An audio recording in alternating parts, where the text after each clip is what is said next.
La ilaha illallah. Assalamualaikum warahmatullahi wabarakatuh.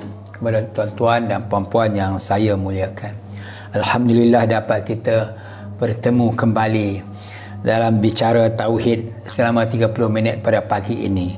Saya ingin menyambung tentang apa yang dibicarakan pada minggu lepas, iaitu tentang sifat 20. Tuan-tuan dan puan-puan yang saya muliakan, dalam pembelajaran ilmu tauhid ini, pertama sekali kita kena berpegang kepada satu akidah, iaitu akidah ahli sunnah wal jemaah, iaitu semua makhluk ini bertepi. Semua makhluk bertepi. Diri makhluk bersempadan. Diri makhluk ada had dan ada hingga. Diri makhluk ada had, ada hingga, bersempadan. Dan Allah tu sendiri tidak ada had, tidak ada hingga dan tidak bersempadan. Dia bersifat bersalahan. Kalau kita tengok dalil Al-Quran mengatakan satu saja dalil kita ambil, laisa kamitslihi syai'un wa huwas samiul basir. Tidak serupa Allah dengan makhluk. Tidak serupa Allah dengan makhluk. Jadi kita kena fikir dengan akal fikiran kita di mana Allah tak serupa dengan makhluk. Pada minggu lepas saya ada menghuraikan bahawa kita tak boleh banding diri kita dengan diri Allah dari segi kekuatan, dari segi kuasa tak boleh. Kita tak boleh kata kuasa makhluk terbatas, kuasa Allah tidak terbatas. Tak boleh, salah tu. Kenapa? Sebab ada dalil mengatakan semua kuasa milik Allah. Kita ni tempat Allah zahirkan kuasa. Jadi macam mana kita nak banding dengan Allah, mengatakan kita kuasa terbatas, kuasa Allah tak terbatas? Salah tu maksudnya. Dan juga kita nak banding dari segi penciptaan. Kita kata Allah mencipta langit dan bumi, bulan dan bintang. Kita mencipta teknologi, pun salah juga. Sebab apa? Allah berfirman dalam Al-Quran mengatakan wallahu khalaqakum wa ma ta'malun, surah As-Saffat ayat 96. Tuhan mengatakan bahawa padahal Allah yang mencipta kamu dan benda-benda yang kamu buat tu, benda-benda yang kita buat juga Allah yang cipta. Apa yang kita buat? Teknologi lah. Allah yang buat teknologi. Bukan sekadar buat diri kita je, buat teknologi. Semua apa yang kita buat, semua tu Allah buat. Allah mencipta kamu dan apa yang kamu perbuat. Jadi macam mana kita nak bandingkan dari segi penciptaan? Nak kata Allah cipta langit bumi, bulan bintang, kita cipta teknologi, benda-benda yang atas dunia berkaitan dengan kita. Salah tu. Semua Allah cipta, cuma berasbabkan makhluk. Tu kena faham baik-baik. Jadi di mana yang kata Allah bersalahan dengan baharu, di mana Allah tidak serupa dengan makhluk, iaitu dari segi bertepi dan tak bertepi. Semua makhluk bertepi. Tolonglah faham. Semua makhluk bertepi, iaitu bila diri makhluk bertepi, dia bersempadan. Bertepi ni ada 6 tepi. Dia bersempadan. Bila diri makhluk sempadan, diri makhluk terbatas. Bila terbatas, diri makhluk ada had, ada hingga. Kita sekarang, kita tak nak fikir tentang zat Allah. Kita cukup mengatakan Allah tu tidak bertepi. Semua tentang Allah tidak bertepi. Tak kira zat dia, ilmu dia, sifat dia, perbuatan dia, semua tak bertepi. Kita tak usah fikir benda tu. Kita fikir makhluk saja yang bertepi. Bila makhluk bertepi, dia akan menempat, mengambil tempat, mengambil ruang masa, dimakan usia. Itu makhluk. Kan? Dia mengambil ruang. Makhluk boleh berada di dalam dan di luar satu, di kiri, di kanan, di atas, di bawah, di depan, di belakang, di jauh, di dekat. Semua tu makhluk punya kerja. Apa berlaku pada makhluk, itulah dia. Maksudnya sekarang ni kita cerita tentang makhluk, pegang pada akidah. Pegangan ini sesuai dengan pegangan ahli sunnah wal jemaah, iaitu makhluk semua bertepi, Allah tidak bertepi. Sebab bersalahan, sebab Allah tak serupa dengan makhluk, itu yang paling sesuai. Contoh kita ambil satu. Kalau kata kita di sini, Allah dia tak bertepi, di atas. Al-Quran mengatakan Allah di atas arasy, Allah di langit. Boleh sekadar perkataan, tapi maksud sebenarnya bukan macam tu. Sebab kalau kata Allah betul-betul duduk di atas, dia sudah bertepi. Bila bertepi, dia bukan Allah, dia makhluk. Jadi sekadar Al-Quran nak cakap Allah bersemayam di arah, okey, kita terima. Jangan duk takwil ayat Quran ni. Allah bersemayam di arah, kuasa ilmu dia lah. Beza dia tak tahu. Dia main tak tahu je. Tak boleh, tu salah tu. Kita cukup mengatakan Allah tak bertepi, maka bila tak bertepi, wallahu alam, macam mana Allah, dan Allah jawab. Dia meliputi tiap-tiap satu. Dia maha meliputi tiap-tiap satu. Dia hampir dengan hambanya daripada urat leher. Dia berserta dengan hambanya di mana hamba itu berada. Maka ilmu tauhid memperincikannya tu meliputi dalam keadaan tempuh, tak bersentuh, tak bercerai, tak bersekutu, jauh tiada jarak, dekat tiada sentuh, jamak tidak, farak pun tidak. Pergilah kaji. Pergi kaji kata-kata ni. Orang-orang yang berilmu pergi kaji. Allah meliputi tiap-tiap suatu. Dan Al-Quran mengatakan Allah meliputi tiap-tiap suatu. Allah meliputi orang-orang kafir dalam keadaan tempuh, tak sentuh. Kenapa dia tempuh tak sentuh? Sebab dia tak bertepi. Makhluk bertepi. Benda yang nak tempuh menempuh, tentuh menyentuh, bertepi dengan bertepi. Gula dengan air, tepung gandum, tepung ubi, jin dengan orang, tu je boleh menyerap-nyerap. Allah mana boleh, tak bertepi. Jadi tuan-tuan, saya rasa tanda beza tu tuan-tuan kaji, tuan-tuan faham, ulang balik sampai faham. InsyaAllah tuan-tuan akan faham, kalau dengan izin Allah. Sebab tu kita tengok sekarang ni kita nak fokus pada benda penting. Pegangan kita dalam ilmu tauhid ini, iaitu pertama sekali semua makhluk bertepi dan Allah tak bertepi. Pegang pada itu. Orang kata mana ambil ujar Allah tak bertepi? Dalam Al-Quran ada ke? Ada, cuma dalam keadaan secara tak langsung, iaitu bila Allah mengatakan lais kamitslihi syai'un wa huwas samiul basir, tidak serupa Allah dengan makhluk. Berbalik pada hujah saya tadi, saya mengatakan bila kata Allah tak serupa dengan makhluk, nak banding dari segi kuasa tak boleh. Allah kuat, makhluk kurang kuat. Kuasa Allah kuasa Allah hebat, kuasa makhluk terbatas, kuasa Allah tak terbatas. Tak boleh. Sebab semua kuasa milik Allah, cuma dia zahir atas makhluk. Kita nak banding dengan Allah macam mana? Dari segi penciptaan, semua Allah cipta.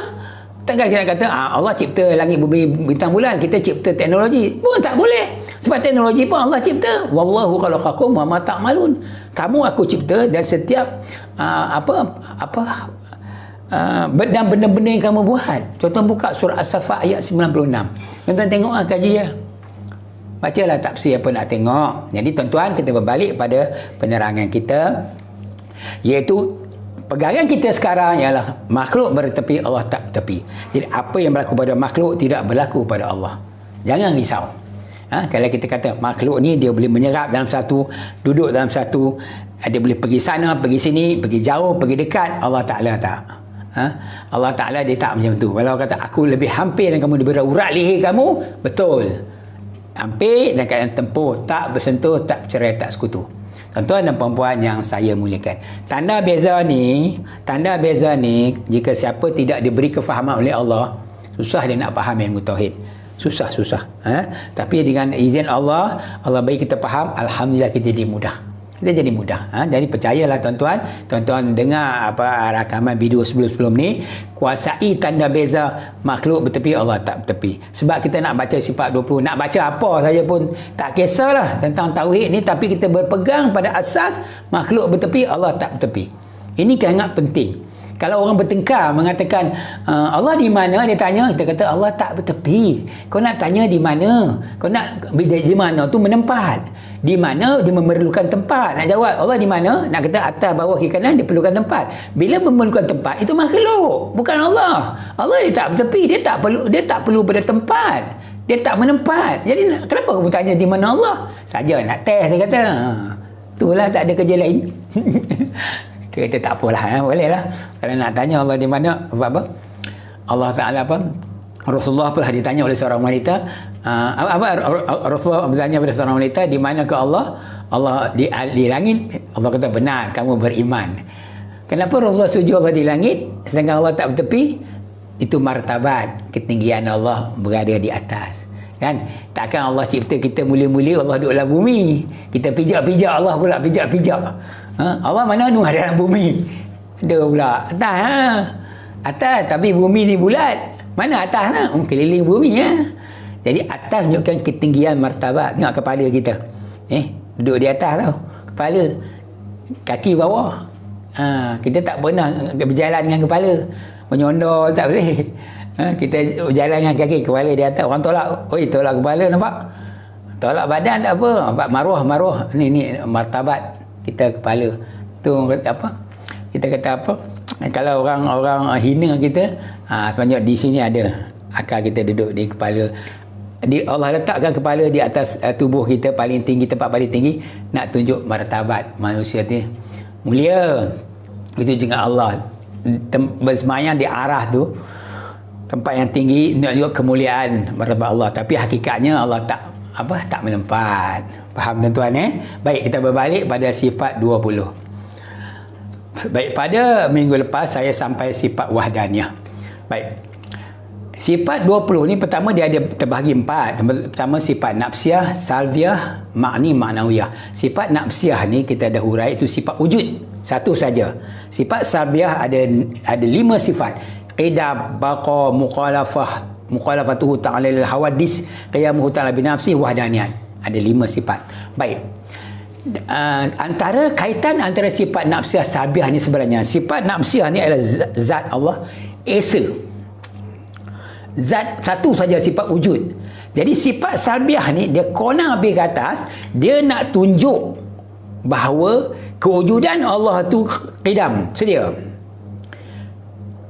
Kewujudan Allah tu baqa, kekal. Kewujudan Allah tu bersalahan sekalian baharu, mukhalafah. Kewujudan Allah tu berdiri dengan sendiri. Kewujudan Allah tu esa. Jadi tidak ada sifat qidam, baqa, mukhalafah, qiyamuhu, wahdaniyah pada makhluk. Tak ada. Sifat nafsiyah, apa kaitan sifat nafsiyah dan salbiyah? Sifat salbiyah ialah sifat kesempurnaan Allah, kesempurnaan yang menunjukkan kesempurnaan zat Allah itu. Itu panggil ni kaitan sifat nafsiyah dengan salbiyah. Nafsiyah tu satu sifat wujud. Wujud Allah ni esa. Bila esa, sifat salbiyah menunjukkan kesempurnaan Allah itu, iaitu dia ialah qidam. Dia sedia.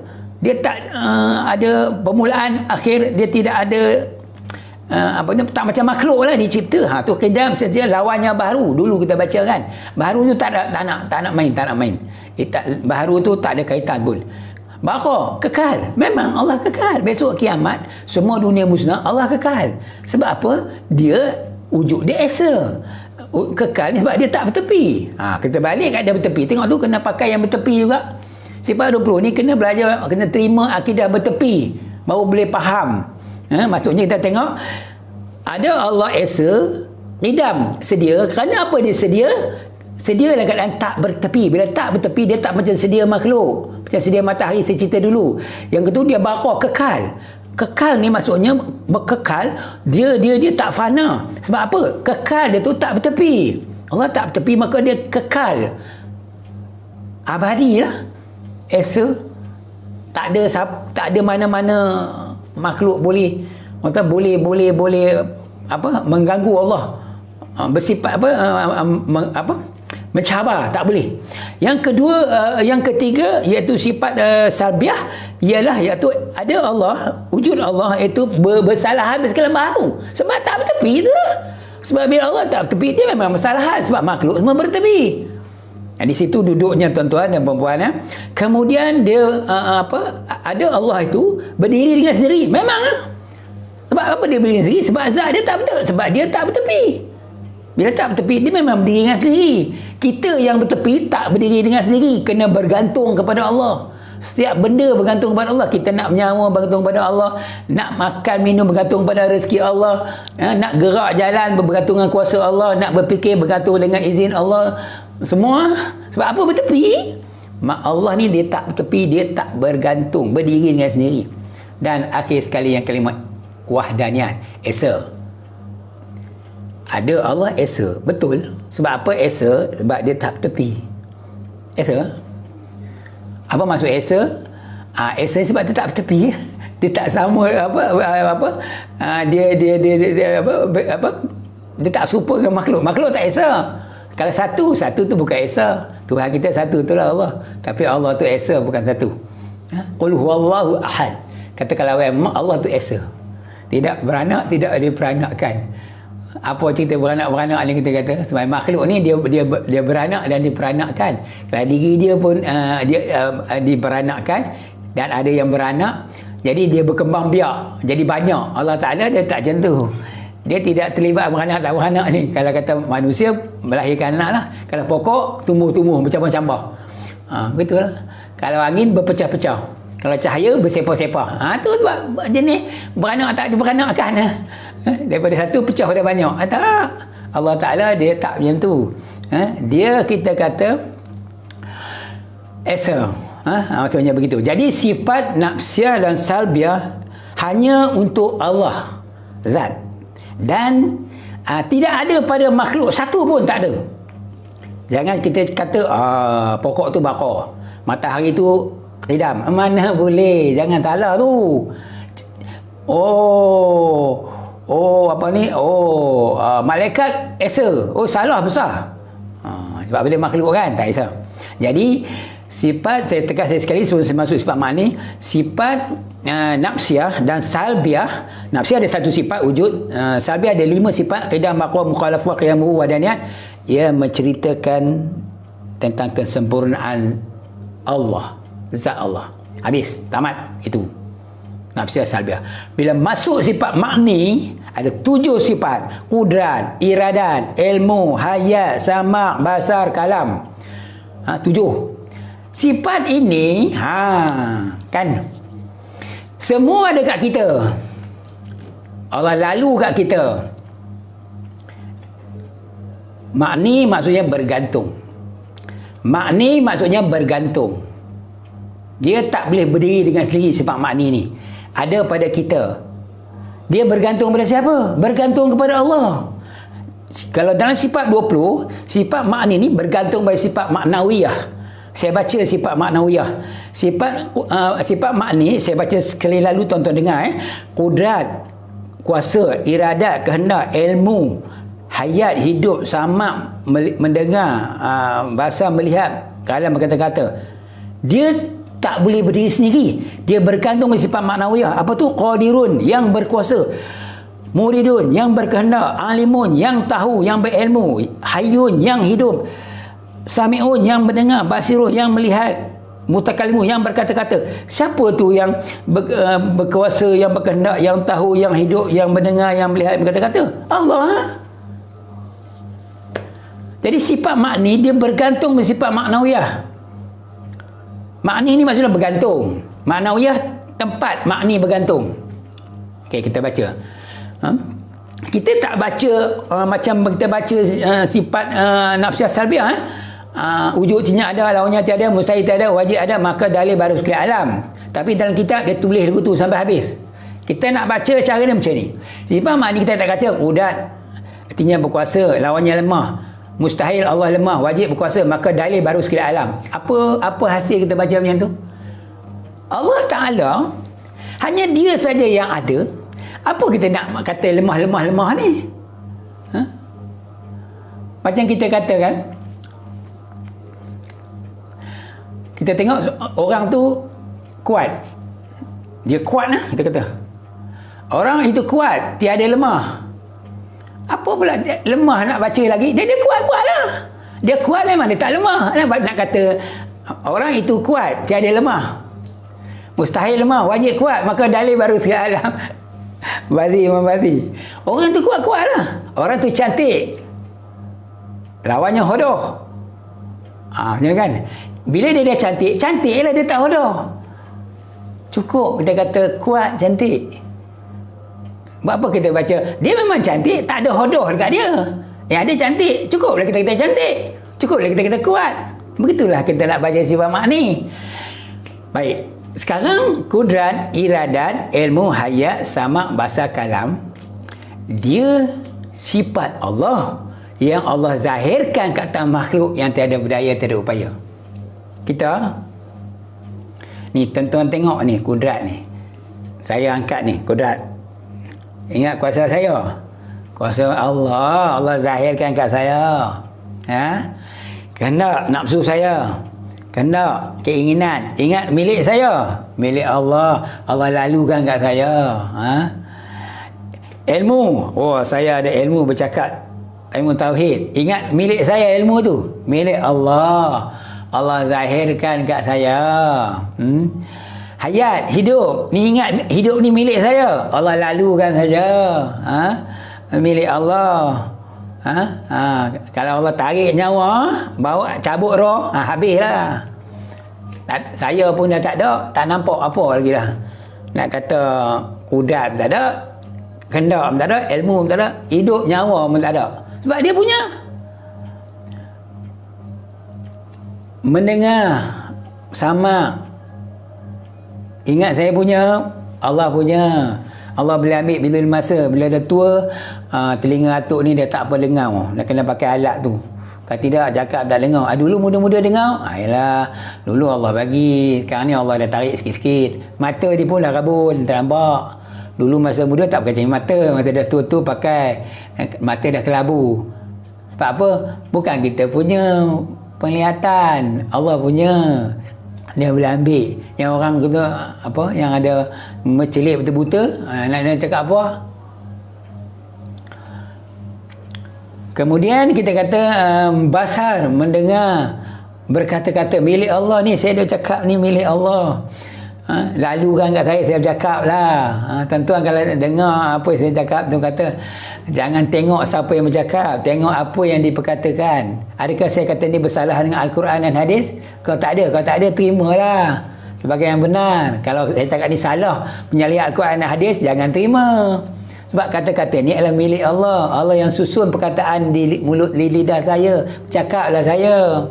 Kalau Allah tak susun, tak takdir, ingat saya boleh bercakap suka-suka nak cakap. Jangan harap. Okay, sifat makni ni adalah sifat.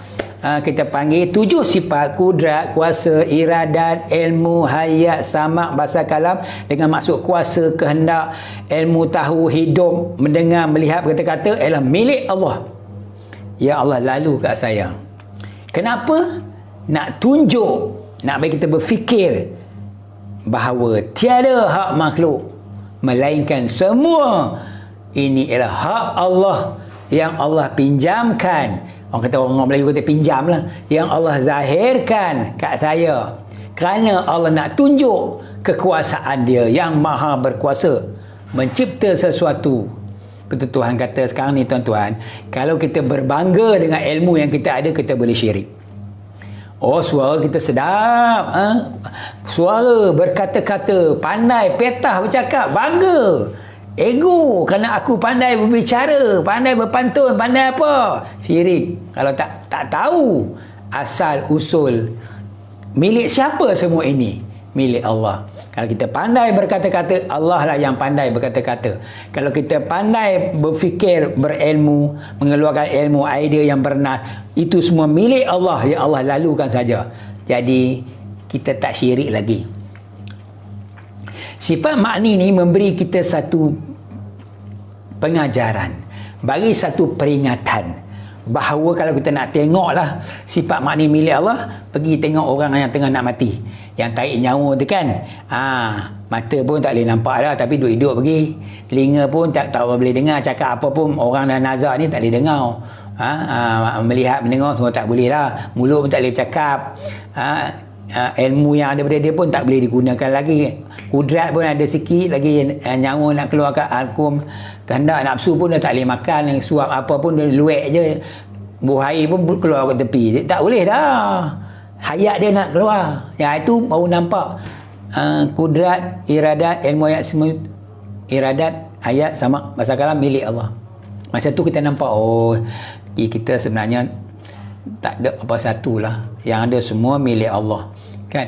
Jadi apalah kita nak hidup bangga-bangga ni, apalah kita hidup nak riak-riak ni, nak ojuk-ojuk diri semua ni, tak payahlah. Kita elok kita merendah diri, kita redha merendah diri, lagi bagus. Itu Allah lagi suka kepada kita, orang yang merendah diri di hadapan Allah. Walaupun dia pandai, dia tak ego, tak sombong, ilmu banyak, ilmu dia banyak, pangkat dia besar, profesor, doktor, tapi dia merendah diri. Kita semua yang ada pada aku milik Allah. Aku tak ada apa satu.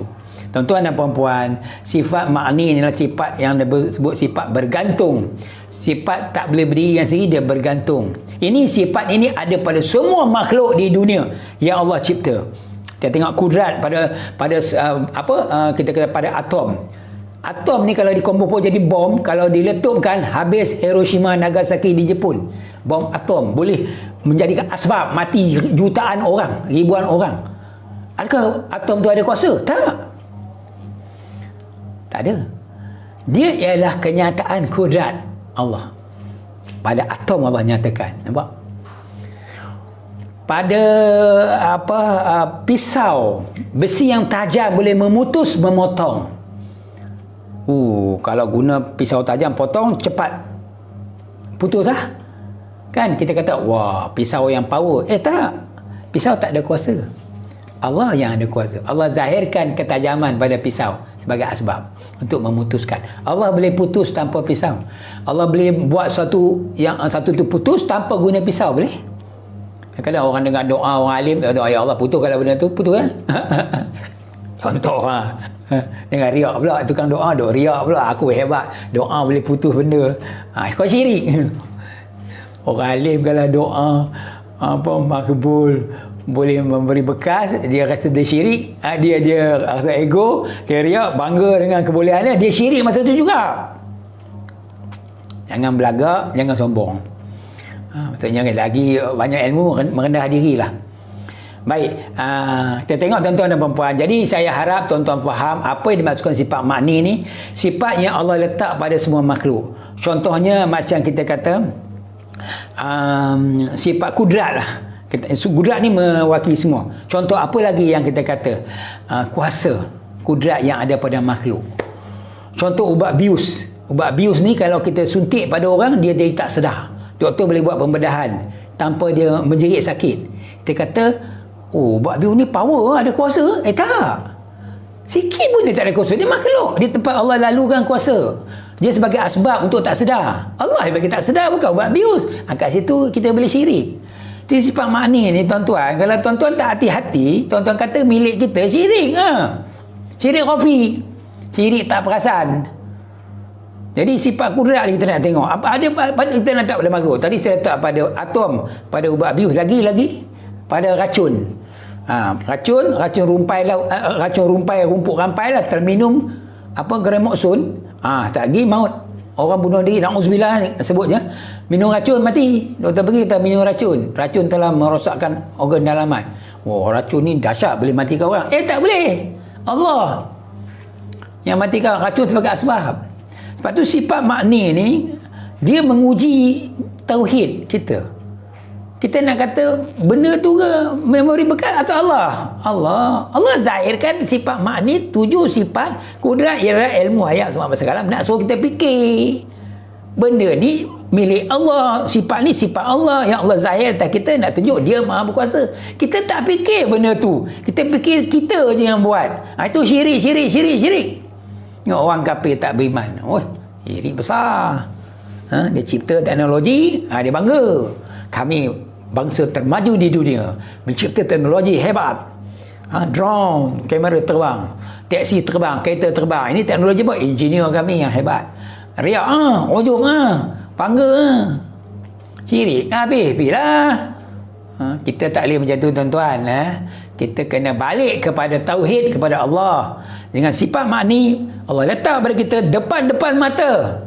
Kita kena lihat kebesaran Allah. Tak nampak, buta di dunia, buta di akhirat. Contoh betul-betul mana sabda Nabi SAW dalam satu hadis, saya dah baca banyak kali hadis ni, jika seseorang memberi sesuatu pada kamu, kamu tak nampak yang memberi itu Allah, kamu syirik ketika itu juga. Contoh saya berkongsi ilmu dengan tuan-tuan, katakan saya beri ilmu dengan tuan-tuan nampak yang memberi ilmu ni Allah, tuan-tuan syirik ketika sekarang juga. Tuan-tuan nampak ilmu ni datang pada saya, tuan-tuan syirik sekarang juga. Tuan-tuan kena nampak ilmu ni datang pada Allah, asbab saya dilalukan kat saya, itu je. Kena nampak Allah yang bagi, bukan saya. Saya la haula wala quwwata illa billahil aliyil azim. Tak ada daya upaya saya melainkan dengan izin Allah. Itu kena nampak tuan-tuan. Sifat makni ni sebenarnya memberi kita satu teguran dia macam beri satu amaran kepada kita, jaga sifat ini. Allah letak atas kamu, jaga. Jangan buat tak sedar diri, jangan duk sepandai-pandai ego. Allah, ego, sombong, belagak. Lepas tu suka menunjuk-nunjuk dalam hidup ni. Dapat sikit tunjuk. Nak tunjuk kat siapa? Tunjuk pada Allah. Allah Ta'ala dia tak senang lah nak lihat perangai kita. Hidup suka berbangga-bangga ni. Dia tak suka. Patutnya bila kita dapat sesuatu, ya Allah, terima kasih Allah, Anda beri aku kesempatan ini, peluang yang orang lain tak dapat. Ya Allah, makasih Allah bagi, aku rasa syukur. Ya Allah, tujuan untuk itu je. Tuhan bagikan kita segala nikmat. Yang kita macam melihat, tak buta. Tengok orang buta, dia tak dapat lihat. Tak bersyukur kat kita. Ya Allah, terima kasih Allah bagi mata aku. Ya Allah, ada orang pekak. Ya Allah, aku dapat mendengar. Ya Alhamdulillah, terima kasih Allah. Macam tu lah tujuan tu Allah letak sifat makni, kudrat, iradat, ilmu, hayat, mendengar, melihat, berkata-kata, boleh bercakap, tak bisu. Ada orang bisu, tak bisu, tak bersyukur kah? Dia tak bersyukur. Bila kita nak bersyukur ni? Cukuplah dengan sifat makni yang ada, kita dah bersyukur, dah boleh boleh bersyukur pada Allah. Ada orang lain manusia juga tapi dia tak ada sifat-sifat ini. Maksudnya kita kata ilmu, ada orang ilmu banyak, alim tinggi, orang alim riak, bangga, syirik kau. Ilmu banyak, kadang-kadang mengaji banyak, kitab-kitab banyak, bangga, harap orang hormat dia, orang hormat sanjung dia, engkau lah kaki syirik. Apa nak cakap? Apa nak cakap? Tak ada hak makhluk melainkan semua ni hak Allah. Tak ada milik aku melainkan milik Allah. Cuba tolak dengan kalimah tauhid, tak ada hak makhluk, la maujud bihaq. Tidak ada ilmu yang boleh masuk dalam kepala otak aku melainkan dengan izin Allah. Ilmu semua milik Allah, tak ada milik aku. Nak bangga-bangga apa?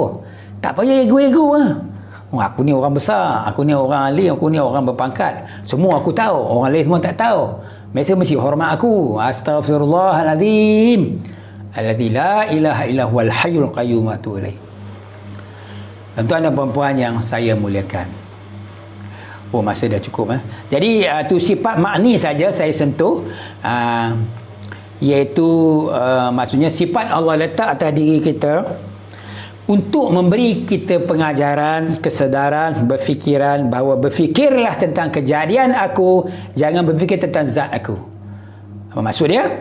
Sekarang ni yang Allah letak pada kita ni suruh kita fikir bahawa semua kudrat kita, kekuasaan yang ada pada kita adalah kejadian Allah. Semua kehendak, nafsu, keinginan kita ialah kejadian Allah. Semua ilmu yang ada pada kita, tak kira kemahiran, pengetahuan, ilham, kalau Nabi Rasul mereka ada wahyu, semua milik Allah. Nyawa kita milik Allah. Hidup mendengar, melihat kita perkataan kita milik Allah. Tak ada milik kita. Itu dia. Maksudnya Allah bagi kita letak sifat makni pada diri jasad kita untuk kita berfikir bahawa semua ini milik Allah. Dan kita kena serah kembali kepada Allah. Dengan menafikan hak makhluk, mengisbatkan hak Allah. Tak ada hak, ya Allah, aku nak pandai bercakap ni, boleh bercakap, melainkan dengan izin kau, ya Allah. Tak ada hak, ya Allah, aku nak boleh melihat ni, ya Allah, kecuali dengan izin kau, ya Allah. Tak ada hak, ya Allah, aku nak mendengar ni, ya Allah, kecuali dengan izin kau, ya Allah. Tak ada hak ni, aku nak berkeinginan, ya Allah, melainkan dengan izin kau, ya Allah. Tak ada hak aku nak berkuasa tulang empat gerak ni, melainkan dengan izin kau, ya Allah. Itulah tuan-tuan yang saya nak cakap pada pagi ni. Jadi sifat makni ni dia bergantung pada Allah, iaitu Allah zahir nyatakan dengan takdir Allah. Ulama tulis sifat maknawiyah. Jadi sifat makni bergantung pada sifat maknawiyah. Maknawiyah ni dia bergantung pada maknawiyah lah. Maksudnya Allah, maknawiyah tu tentang tempat bergantung Allah lah semua. Yang berkuasa, yang berkendak, yang tahu, yang hidup, yang mendengar, melihat, berkata ialah Allah. Kita tulis untuk perkataan kan, tapi sebenarnya hakikat dia Allah lah. Jadi sifat makni ni dia tak boleh berdiri sendiri, dia letak atas makhluk, atas diri kita, dan makhluk seluruhnya ada sifat makni dan bergantung kepada Allah. Itu maknawiyah. Dan macam malaikat, dia sendiri kudrat Allah, milik Allah. Malaikat ingat boleh berkuasa sendiri. Jangan harap kau. Malaikat tak boleh. Malaikat boleh berkata-kata, boleh bawa wahyu turun cerita kat Nabi. Malaikat pada mulut bercakap dengan kuasa siapa? Izin Allah tu. Kalau Allah tak izin, boleh malaikat bawa wahyu turun dalam wahyu Al-Quran turun kepada Nabi. Tak ada, mana ada. Malaikat jangan mendengar ni. Malaikat tengah duk tulis ni, kiri kanan duk dengar kita cakap ni. Dia tulis lah. Siapa punya pendengaran tu milik siapa? Milik Allah. Dia pun dilalukan sifat 7 juga. Malaikat pun ada kudrat, iradat. Malaikat ada kudrat. Nafsu tak ada. Ilmu ada. Ayat sama bahasa kalam ada malaikat. Sama bila dia makhluk dia ada sifat 7 ni. Cuma pokok dia nak kata pokok ni mendengar macam mana? Pokok berkata-kata macam mana? Tak tahu. Itu bukan alam kita. Mungkin Allah kata setiap makhluk bertasbih kepada Allah. Kita cukup bertasbih. Macam mana dia tasbih? Wallahu a'lam. Mulut apa kat mana mulut pokok kelapa? Nak dengar dia berzikir? Tak boleh lagu tu. Tapi dia tetap ada. Jadi tuan-tuan, kesimpulannya masa dah cukup 8 lebih dah lebih setengah jam. Cuma kesimpulannya saya simpulkan bahawa hari ini sifat nafsiyah salbiah makni dan maknawiyah sekali saya rasa dah cukup lengkap dah. Maksudnya saya baca sifat 20 ni cukuplah untuk hari ini. Jadi sifat maknawiyah qaridun muridun alimun hayyun sambil basirun mutakalimun tu yang berkuasa, yang berkendak, yang tahu, yang hidup, yang mendengar, yang melihat, yang berkata-kata itu ialah Allah. Maksudnya itu ialah kita kata apa? Kenyataan. Yang mendengar ialah Allah. Jadi sifat makni tu yang kata kuasa kudrat iradat ilmu hayat sama betul bergantung dengan sifat maknawiyah. Bergantung pada Allah lah, pada hakikat dia. Macam itulah. Jadi saya kata sifat 20 ni tuan-tuan, manusia karang. Orang tulis, bukan Quran, bukan hadis. Bila ulama tulis, siapa-siapa tulis, kita boleh baca ikut suka kita. Ikut nak bagi faham. Yang penting kita faham, kita kenal Allah menggunakan penulisan ulama, alim ulama. Tak ada salah dia. Nak ubah macam mana ubah bila. Tak ada syarat. Kecuali orang belajar tak ikut kaedah hukum akal, tak ikut kaedah tanda beza hukum akal kalimah tauhid, dia hafal lah. Kalam artinya berkata-kata, lawannya bisu, mustahil bisu, wajib berkata-kata, maka baru sekiranya alam. Apa? Akhirnya tanya dia apa? Tahu aku apa dia kata aku tak tahu. Kan? Tak apalah, kita bukan nak komen mana-mana. Siapa yang nak belajar tu dia tahulah. Tapi siapa belum belajar, saya perkenalkan. Ini kedudukan sifat 20, memang kita belajar nak kenal Allah. Dari segi lafaz dia memang bid'ah. Sebab apa? Nabi tak pernah cakap sifat 20 ni. Wujud, qidam, baqa, mukhalafah, qiyam, tak ada. Tapi kita bercakap atas dasar menyamai maksud Rasulullah SAW, di macam mana Rasulullah mengajar para sahabat tentang tauhid, maka kita juga boleh bermuzakarah tentang tauhid. Yang penting kita faham, iaitu tujuan kita nak berfikir tentang kebesaran Allah, cuma kita tak boleh fikir tentang zat Allah. Jadi sifat 20 ni membantu kita berfikir. Sifat makni bila Allah kata kita fikirlah, ya Allah, bangun tidur, hidup aku ya Allah, kau hidup ni milik engkau ya Allah. Allah zahirkan aku hidup. Alhamdulillah, terima kasih Allah kerana bagi aku hidup. Aku hidup sendiri mustahil. Kalau guna hukum akal lagi bagus. Dia ada ilmu, wajib. Ilmu aku ni Allah yang bagi. Jadi sendiri mustahil. Harus aku menerima ilmu. Habislah. Kan, hukum akal pancung habis. Kan? Hayat ataupun melihat. Sifat basar, wajib.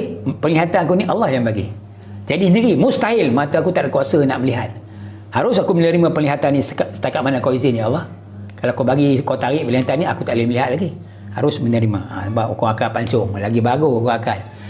Mana boleh riak, mana boleh ujung sum'ah, tak boleh dah tuan-tuan. Yang sekarang orang duk belagak, sombong, riak, ujub, sum'ah, barat, apa macam-macam tu semua tak faham hukum akal tu, tak faham tauhid, tanda beza tak faham, hukum akal tak faham, kalimah tauhid tak faham. Jadi tak serupa orang, macam perangai haiwan, binatang, ikut nafsu, ikut suka, maki hamun orang tak tentu pasal. Tak mau. Ni semua perangai iblis, setan, jangan buat.